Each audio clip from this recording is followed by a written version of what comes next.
ऐसे ही परमात्मा कबीर जी एक नगर में गए हुए थे और वहां कुछ भक्तों ने उपदेश लिया हुआ था, दीक्षा ली रखी थी। और घर एक ही गांव में, एक नगर में 3-3 4-4 दिन परमात्मा 5-5 दिन रुक जाते थे। सभी भक्त अपने अपने घर में आहार करवाते थे, सत्संग करवाते थे, अपने परमात्मा के चरण रखवाते थे। क्योंकि प्रत्येक समय में परमात्मा अपने पुण्यात्माओं को अपनी शरण में लेने की अलग अलग विधि अपनाता रहता है। तो जिस भी भक्त का नंबर आवे, गुरुजी आवेंगे, भक्त आवेंगे तो बहुत अच्छा भोजन बनावे, देसी घी का हलवा बनावे और खीर बनावे। उसी नगर का एक बहुत बड़ा चौधरी, यानी बहुत बड़ा धनी व्यक्ति, बहुत प्रभावशाली व्यक्ति मलुक राम जी, वो मलुक राम जी जब सुबह फ्रेश होने के लिए सैर सपाटे को जाता और वापस आता, तो वापस आता तब उसने क्या देखता कि किसी ना किसी घर में हलवा बनाने की महक उठ रही होती है। हलवे की महक बहुत गजब की हो, दूर तक जाया करे। तो वो देखता भाई आज इस घर में हलवे की महक उठी थी, कल दूसरे में, परसों तीसरे में से हो रही। उसने पूछा किसी से, भाई ये क्या क्या कारण है, ये इन घरों में सी क्या खुशी मनाई जा रही है, रोज हलवे बने देसी घी का। तो किसी ने बताया कि इनके गुरुजी आए हुए हैं, उसकी खातिरदारी में, उनकी सेवा में ये ऐसा कर रहे हैं। तो मलुकदास ने जी ने सोचा, ला देखो उस गुरुजी ने किसी ने ऐसे कान भर दिए कि ये मस्टंडा रहा है, यहाँ पर रोज हलवे पाड़ा है और मूर्ख बना रहा है अपने नगर ने, अपने गांव ने ठग के ले जाएगा। भगता ने बोला ने ऐसा आदमी दिखे है। तो उस चौधरी साहब ने सोची, ला देखूं इस गुरुजी में क्या खासियत है। परमात्मा बैठे थे चारपाई पर गुरुजी रूप में और भक्त आसपास 10-5 बैठे थे, कुछ सेवा कर रहे थे। अब चौधरी साहब को सब जाने थे, उसकी बड़ा प्रभाव था। तो भगत जन एक तरफ हो गए, उसको आने दिया चौधरी जी को। मलुक राम जी कहने लगे, रहे कौन है तू? वो भगत बोले, जी हमारे गुरु जी है। मलुक राम कहने लगा, तू अपना करके क्यों नहीं खाता भाई, कि मैं धंधा करया करे, अच्छा जवान दिखा है, हस्त पूरा स्वस्थ शरीर तेरा, हष्ट पुष्ट है, तू काम करके खाया कर, क्यों दुनिया को गुमराह कर रहा है, क्यों ठगी करके खाता है। तो कबीर परमात्मा बोले, चौधरी साहब मेरे को परमात्मा बिना किए बिना धंधा करे दे रहा है, तो मैं क्यों करूं, मैंने क्या आवश्यकता धंधा करने की। चौधरी साहब बोला, वो मुझे क्यों नहीं देता बिना किए। परमात्मा कबीर जी बोले, तेरा विश्वास को ना भगवान का, इसलिए ना देता तेरे थे। बोला अच्छा मैं विश्वास करके देखूं, हाथ पाथ रख के बैठ जाऊं, कहीं दे देगा मुझे भगवान भोजन। परमात्मा बोले, अवश्य देगा जब तू विश्वास करेगा तो। अब एक शर्त रख दी उस मलुक राम ने, चौधरी ने, कि सुन ले बात बाबा जी, आज मैं ऐसे स्थान पर बैठूंगा, यदि आज तेरे भगवान ने मुझे भोजन खिला दिया तो मैं तेरा चेला बन जाऊंगा, शिष्य बनूंगा। और यदि आज मुझे भोजन नहीं दिया तेरे भगवान ने, तो मैं तेरे को पकड़ के अपना मजदूर लगाऊंगा और वहां अपने खेतों में काम करवाऊंगा, आजीवन तुझे मजदूर बंधक बना कर रखूंगा। मंजूर है? परमात्मा बोले, कति मंजूर है, पूरा मंजूर है, मुझे स्वीकार्य है। अब क्या हुआ कि मलुकदास चौधरी साहब अपने खेतों से दूसरे साइड में, जो उनके खेत थे उसकी बजाय दूसरे गांव की तरफ सीमा से पार जाकर और एक घने जंगल में एक वृक्ष के ऊपर चढ़ कर बैठ गया। कि देखता हूं आज मुझे यहां कौन रोटी खिला देगा। अब कहते हैं, सोशल छिद्र मैं करूं अपने जन के काज। परमात्मा कबीर जी कहते हैं, अपनी प्यारी आत्मा को ना जाने क्यों किस प्रकार शरण में ले लूं, के लीला करके। तो वहां उस जंगल में, उस वन में ये गडरिये थे, भेड़ बकरी चराने वाले। उनमें 2-4 वो गायें भी रखते थे। उनका कोई त्योहार था। वो कहने लगे, भाई खीर बना लो, आज अपना त्योहार है। उनने एक व्यक्ति दो की ड्यूटी लगा दी कि भाई तू यहाँ खीर बना ले, दूध निकाल ले गौओं का, और हम इन बकरियों को आगे चरा लेते हैं थोड़ा दूरी पर जाके, फिर हम यहीं आ जाएंगे दोपहर के समय। तो उन्होंने क्या किया, उसी वृक्ष के नीचे वो खीर का पतीला चढ़ा दिया, चावल डाल दिए, दूध गिर दिया, लकड़ दिए बाल। अब क्या हुआ, थोड़ी सी देर में उन्होंने क्या देखा कि उसी रास्ते से कुछ घोड़ों पर सवार व्यक्ति आ रहे हैं। उन जंगल में रहने वाले व्यक्तियों को पता होता है कि ये घोड़े पर जो ऐसे आते हैं व्यक्ति, ये डाकू होते हैं। वो डाकू थे 10-12 घोड़ों पर। अब वो जो खीर बना हुए थे वह तो भाग गए, अक मारेंगे हम ना भाई, वो तो भाग गए दूर। और उसी वृक्ष के नीचे आकर के वो सभी घोड़ों वाले डाकुओं ने वहाँ अपने घोड़े रोक दिए, और वहाँ देखा कि एक बहुत बड़े पतीले में और कोई वस्तु उबल रही है। एक उनमें से एक ने कहा कि देखियो इसमें क्या है। एक ने उतर कर देखा घोड़े पर, तो उसमें खीर इतनी बढ़िया, और वह भूख लाग रही डाकुआ ने। कहने लगे, अपने उस्ताद से कहा कि उस्ताद इसमें तो खीर है बहुत बढ़िया और भूख भी लग रही है, आ जाओ नीचे। तो वो कहने लगा, एक उनमें समझदार सा बोला रहा, नू तो देख लो कि देखो हमने मारने के लिए साजिश रच गया और इसमें कोई जहर गिर गया हो, गिर डाल दिया हो, इसका परीक्षण कर लो किसी पशु पक्षी ने खुआ के। उन्हीं के में से एक साथी कहने लगा, रहा वो बनाने वाला ऐसा कित भाग गया होगा, यही छुप रहा होगा कितने वो जड़ा में, देखो यही छुप गया होगा किस आस पास, देखा ध्यान करो।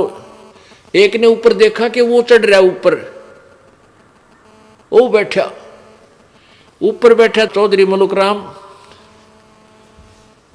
उन्होंने सोचा ये डरता चढ़ गया ऊपर कि कदे डाकू मार दे। कहने लगे, भाई नीचे आ जा। अब मलुक राम ने बेरा नहीं था ये डाकू हैं, उन्होंने सोचा रहा चलते होंगे। ने बोला मैं ना उतरू नीचे। ने बोला रहा नीचा, हमने एक जरूरी काम है तेरे ते। ने बोला ना हूं मैं नीचे, नहीं आओ तो कहने लगे मार रहे इसके गोली। ने बोला गोली मत मारियो, नीचे आ जाऊंगा। वो नीचे आ गया।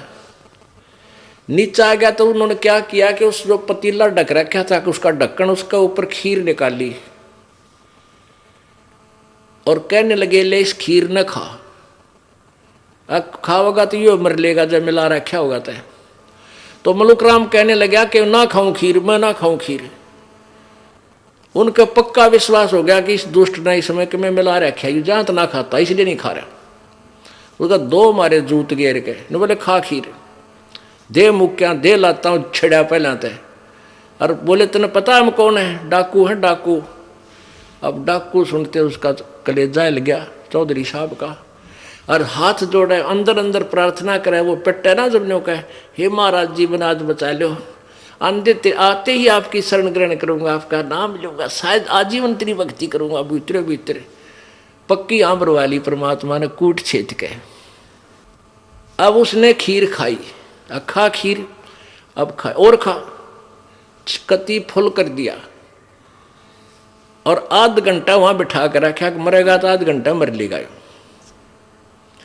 जब नहीं मरा उसने सारी कहानी बता दी कि तुमने तुम्हारा नाश कर दिया, मैं तो न्यू छुप कर बैठा था, आज मेरी एक बाबा जी की शर्त लाग रही थी, मैंने कुछ नहीं मिला, बनानी गए भागे। तब उन डाकुओं का पेटा भर गया कि भाई ठीक आदमी तो यो ऐसा नहीं था। उनने वह खीर बाद में खाई, उसको मारी ला तक भागी दौड़ जाते यहाँ से, वो भाग गया। अब भागता सीधा अपनी जान बची, लाखों पाए, लौट के बुद्धू घर को आए। आते ही कबीर परमात्मा के पास पहुंचा और चरणों में गिर गया। कबीर जी बोले, परमात्मा बोले, चौधरी साहब भगवान ने कुछ करी सेवा तेरी, कुछ भोजन आहार कराया? न बोला जी तेरा भगवान तो मार मार खीर खिलावे है कि आपका भगवान तो पक्का है, मार मार खीर खिलाता है भगवान। तो परमात्मा कहते हैं, बेटा तेरा या चौंध लाग रही थी, भगवान जो चाहे सो कर सकता है। और आपने हमारा ज्ञान सुना नहीं, मैं क्या बताता हूं, मैं ये कहता हूं काम भी करो और भक्ति भी करो भाई। आप तो अपनी घिसी पिटी थूरी से सोच लेते हो कि तू मस्टंडा है, बैठकर खाता नहीं, मेरे जितनी मेहनत तू नहीं कर सकता जो मैं कर रहा हूँ, और किस मेरा क्या उद्देश्य है अब परिचित होगा। फिर चौधरी साहब ने नाम लिया और मुल्क राम चौधरी से मुल्क दास कहलाया, क्योंकि पहले तो आदमी जब तक भगवान से परिचित नहीं होता, ज्ञान से परिचित नहीं होता, तो सातवें आसमान पर उसकी बुद्धि रहती है। उसमें सौ विकार, अभिमान, जाति का, धन का, शक्ति का, अपनी ताकत का, पता नहीं कितने गोबर भरे रखे। और जब ज्ञान हो जाता है, जब वो जीव का जीव होता है, उसको पता है तू जीव है, तेरी कोई औकात नहीं है। मर्द गर्द में मिल गए वो रावण से रणधीर, कंस के सी चाणोरे से वो हिरणाकुश बलबीर। तेरी क्या बुनियाद है तू जीव जन्म धर लेत, गरीबदासरी नाम बिना तेरा खाली रह जा खेत। इसे इसे अंडी पाकनी ब्रान माटी हुई, रावण जैसे, कंस जैसे, चाणोर जैसे। तो फिर वो दास बन गया। परमेश्वर ने उनको अपनी शक्ति से सतलोक दिखाया। उस चौधरी साहब को अपना गवाह बनाना था इस बिचली पीढ़ी के लिए, कि आने वाले समय में मेरे गवाह बने और मेरी प्यारी आत्मा मुझे पहचान सके, मैं पूर्ण परमात्मा हूँ। कबीर जी ऐसे ही 3 दिन तक अचेत पड़े रहे मुल्क राम जी, मुल्कदास जी, और जब वापस आत्मा को छोड़ा, ओहो, फिर उसके बाद कलम तोड़ महिमा गाई अपने कबीर भगवान की। क्या कहते हैं? जयपोरे मने साहेब नाम कबीर, जयपोरे मने परमेश्वर नाम कबीर। एक समय गुरु बंसी बजाई कालंदरी के तीर, एक समय गुरु बंसी बजाई कालंदरी के तीर। सुर नर मुनि जन थकत बहे वो रुक गया दरिया नीर, जपोरे मन साहेब नाम कबीर, जपोरे मन परमेश्वर नाम कबीर। मैं काशी तज गुरु मगहर आए दोनों दीन के पीर, काशी तज गुरु मगहर आए दोनों दीन के पीर।